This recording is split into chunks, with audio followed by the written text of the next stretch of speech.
Hello everyone, welcome back to the third video of 37th module on types of counseling, individual and group counseling. The learning objectives of these videos are understanding the structure of group, acquire knowledge on process of group counseling, comprehending the distinctiveness of group and individual counseling. First, we will see group size, composition and duration. Group size. Understanding the importance of ideal size in the group counseling is essential not to undermine the counseling group's effectiveness. A group of 7 or 8 individuals with an acceptable range of 5 to 10 members are appropriate. This range is large enough to create a diversity of ideas, yet small enough to provide an opportunity for equal participation. If the group is too small, comprising only 3 or 4 members, the interaction between group members diminishes and the counselors often find themselves engaged in individual counseling within the group, defeating the purpose of group counseling. On the other hand, if the groups are too large, the group's intimacy and comfort diminish. The groups become less personal and more mechanical in their process. There is also increased risk of unsatisfied individuals' need of members in a large group due to overlooking. However, ideal group size may also vary according to the type and ages of its members. For example, a maximum of 4 children can be in a play therapy group for the counseling to be effective. In contrast, an education group may have an entire classroom full of students and the counselor can still work effectively with the group. Group composition. In formulating a group, the composition of group is another significant matter to consider. Group can be either homogeneous or heterogeneous. A group composed of individuals who have something in common are called homogeneous. For example, students who suffer from bullying. A homogeneous group helps enhance universality by bringing together students with similar concerns or problems and promote better cohesion and identification within its members. A group composed of diverse individuals of different ages, genders, cultures, socio-economic status, and so forth is called a heterogeneous group. This group can help promote diversity of ideas and foster greater individualization due to the wide range of issues they address. In a setting, a homogeneous group is more appropriate and functional as it will motivate the group members to share their feelings freely and at the same time receive support and understanding from one another. Duration of the group. Duration of the group counseling can consider 3 related issues. One is whether the group is closed or open session. Second one, the length of each session. And the third one, number of sessions. Open groups are ongoing group sessions with no termination date, meaning any new members are allowed to join at any given time. Closed groups are group counseling with a specific starting date, and after the first session, new members are not allowed to join. Closed groups are often utilized when the members want to learn certain principles and do not want to repeat reviewing what was covered in the earlier sessions. In a group counseling for most groups, each session can last approximately 90 minutes. The group leaders and members should determine the session's length in advance and adhere to it as much as possible so the group members can plan accordingly.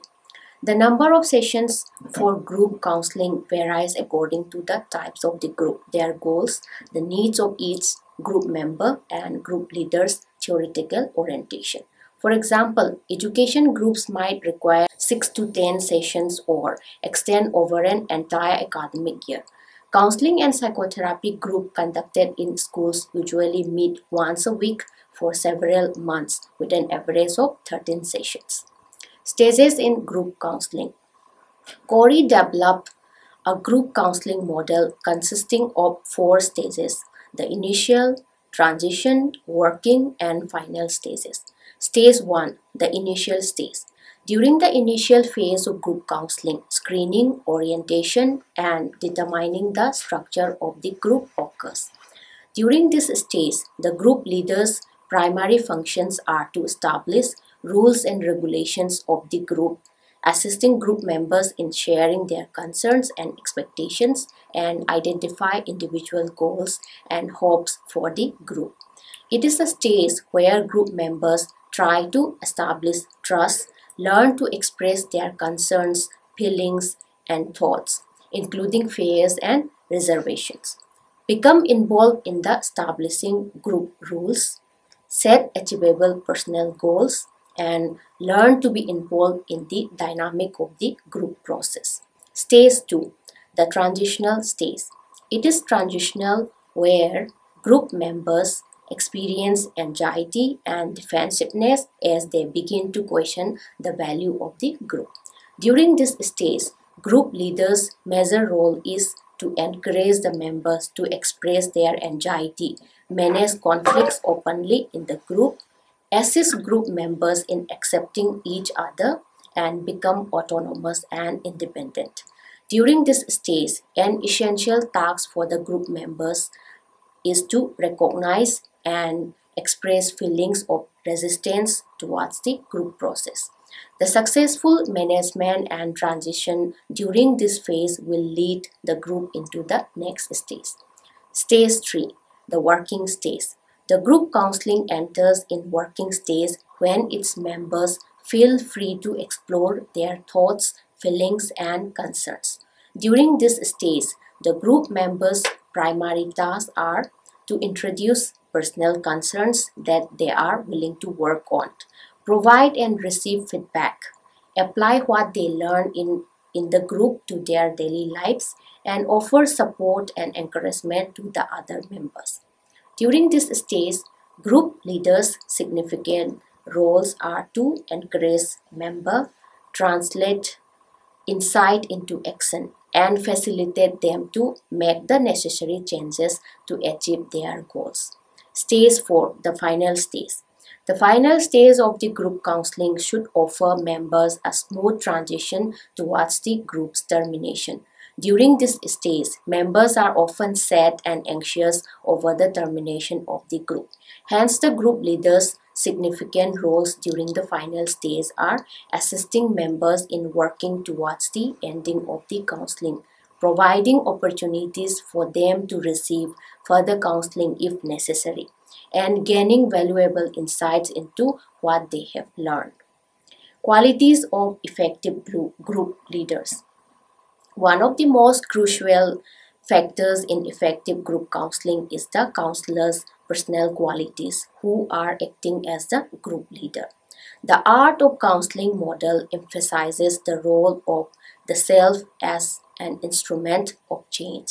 Several authors have identified leadership qualities that promote positive outcomes in the group counseling.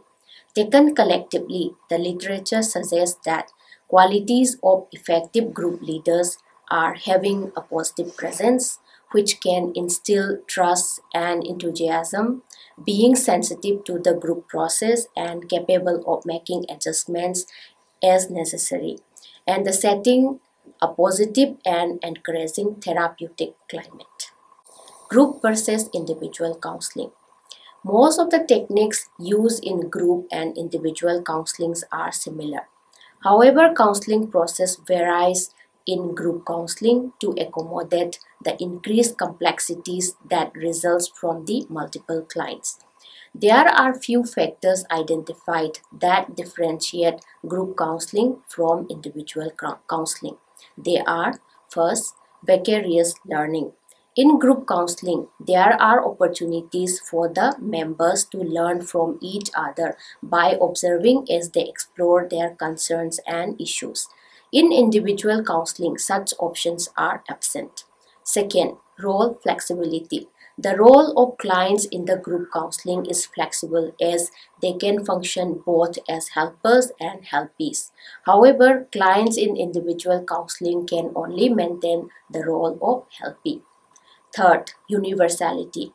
Group counseling creates opportunities for the clients to realize there are people other than them who have similar concerns, fears, and problems. This experience of universality helps clients to be comforted and put their problems in perspectives and not to overreact to them.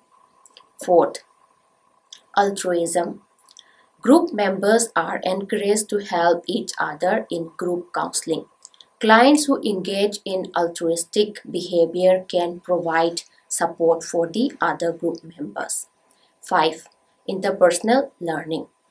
Group counseling creates opportunities for interaction between group members, enabling group members to enhance their interpersonal skills.